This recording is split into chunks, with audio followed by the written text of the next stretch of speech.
రాష్ట్రంలో తెలుగుదేశం ప్రతిపక్ష వైకాపాకు దీటుగా మరో ప్రధాన పార్టీ జనసేన సైతం ప్రచార వ్యూహాలకు పదును పెడుతోంది. ఇప్పటికే రాజమహేంద్రవరం వేదికగా నిర్వహించిన శంఖారావం సభ ద్వారా ప్రజాకర్షక పథకాలతో ప్రచార పర్వానికి శ్రీకారం చుట్టారు ఆ పార్టీ అధ్యక్షుడు పవన్ కళ్యాణ్. సరిగ్గా నెల రోజులు గడువుతో ఎన్నికల షెడ్యూల్ విడుదల కావడం వల్ల ఉన్న కొద్ది సమయంలోనే ప్రజల్లోకి పార్టీ సిద్ధాంతాలు మేనిఫెస్టోను తీసుకువెళ్లేందుకు ప్రచార వ్యూహం సిద్ధం చేస్తున్నారు జనసేనాని.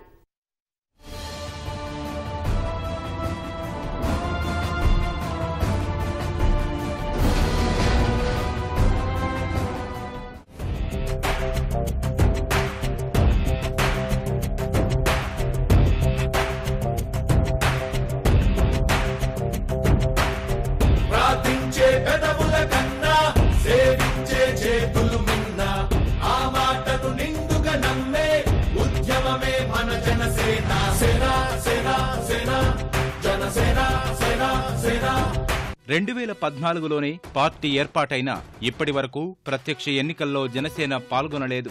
ఈ సార్వత్రిక ఎన్నికలతోనే ఆ పార్టీ తొలిసారిగా ఓట్ల బరిలో దిగుతోంది. వామపక్షాలతో పాటు జాతీయ పార్టీ బీఎస్పీతో కలిసి ఎన్నికల్లో పోటీ చేయాలని ఇప్పటికే నిర్ణయించారు జనసేనాని. ఓవైపు పొత్తులు, అభ్యర్థుల ఖరారుపై చర్చలు జరుగుతుండగానే ప్రచారం జోరు పెంచేందుకు జనసేన సన్నద్దమవుతోంది. ఇప్పటికే గోదావరి తీరాన రాజమహేంద్రవరంలో యుద్ధ శంఖారావం పూరించిన పవన్ కళ్యాణ్ ప్రజలపై హామీల వర్షం కురిపించారు. ప్రజాకర్షక పథకాలు ప్రజల ముందు పెట్టి ప్రత్యర్థి పార్టీలకు గట్టి పోటీ ఇస్తున్నట్లు చెప్పకనే చెప్పారు.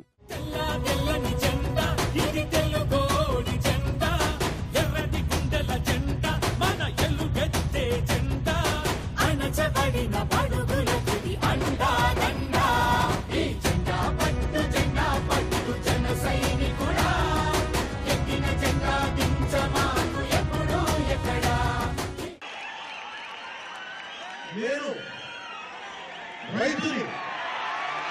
రైతు కష్టం తెలిసిన వాడిని,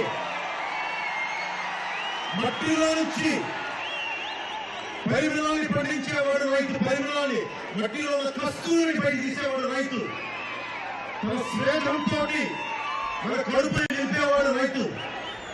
ఆ రైతు ప్రాజెక్టులో భూములు పోగొట్టుకుంటున్న పరిహారం లేకపోతా ఉంటే 2013 భూసేకరణ చట్టం కింద అన్ని పరిధిలో తీసుకొచ్చి మీకు దాని ప్రకారం మీకు న్యాయం అందజేస్తామని తెలియజేస్తా ఉన్నాం. ఇప్పటికే తొలి విడత జాబితా ద్వారా 32 అసెంబ్లీ, 4 పార్లమెంటు స్థానాలకు అభ్యర్థులను ప్రకటించిన పవన్ కళ్యాణ్ బీఎస్పీతో పొత్తుల చర్చలు కొలిక్కి వస్తే వారికి 3 సీట్లు కేటాయించాలని భావిస్తున్నట్లు తెలుస్తోంది. వామపక్షాలకు సైతం సీట్లు సర్దుబాటు చేసి ప్రచార పర్వానికి తెరతీయాలని జనసేనాని భావిస్తున్నారు. తూర్పు గోదావరి జిల్లా పిఠాపురం నుంచి పవన్ కళ్యాణ్ పోటీ చేయడం దాదాపు ఖరారైనట్లు తెలుస్తున్న నేపథ్యంలో ప్రచారం కూడా అక్కడి నుంచే ప్రారంభించే అవకాశాలున్నాయి.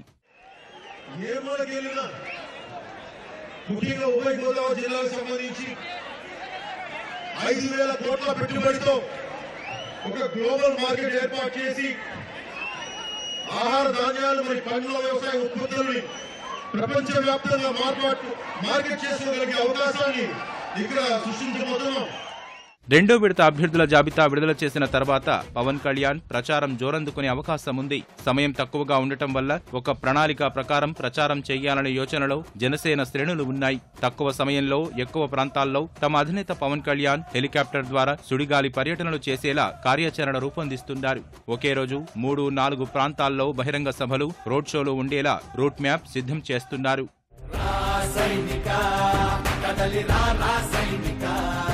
జనసేనానితో అడుగు